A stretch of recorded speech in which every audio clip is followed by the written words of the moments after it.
Sir বলতেছিলাম যে স্যারের এই অসুস্থতাটার সময় আপনি যদি মাঝে মধ্যে একটু অফিসে যেতেন তাহলে ভালো হইতো। তাহলে আমার ভার্সিটি ক্লোজ করে দিব হবে। একটা কাজ করি বাবা, সামনের পরীক্ষা এগুলো সব ক্যান্সেল করে দিই, সবসময় অফিসে যাই, কি বলো? না না, ফাইনাল পরীক্ষার আগে এসব এটা দরকার নাই। তবে মা, মাঝে মাঝে একটু প্রজেক্ট গুলিতে যেও। আজকে যদি সময় পাও, ইউনিভার্সিটির পরে আমাদের বনশ্রী প্রজেক্টটা যদি একটু যাও ভালো হয়। না বাবা, আজকে একদমই সম্ভব না। আজকে আমার অনেক কাজ। এখন আমি ভার্সিটি যাচ্ছি, ভার্সিটি শেষ করে কারাটে ক্লাসে যেতে হবে। তারপর ওখান থেকে আমার চোখে দানি খুবই সমস্যা, মানে আমার মাথা খুব পেইন করে, চোখে ডাক্তারের কাছে যেতে হবে। অনেক কাজ বাবা, আজকে হবে না প্লিজ।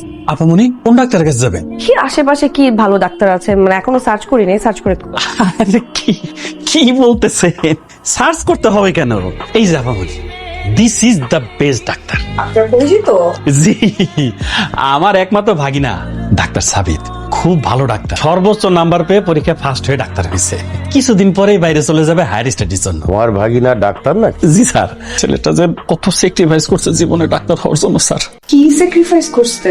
আপামনি সারা জীবন শুধু পড়ালেখাই করছে, ভালো রেজাল্ট করার জন্য কোনোদিন একটা প্রেম পর্যন্ত করে না, কোনো মেয়ের দিকে চোখ তুলে পর্যন্ত তাকায় নাই কোনোদিন। চোখের ডাক্তার অথচ চোখের দিকে তাকায় না, তো রোগীর সেবা দিবে কিভাবে? জি আপামনি, কিছু না, মানে এমনি বললাম আর কি। আচ্ছা ফাইন, আমি গেলে আপনাকে জানাবো।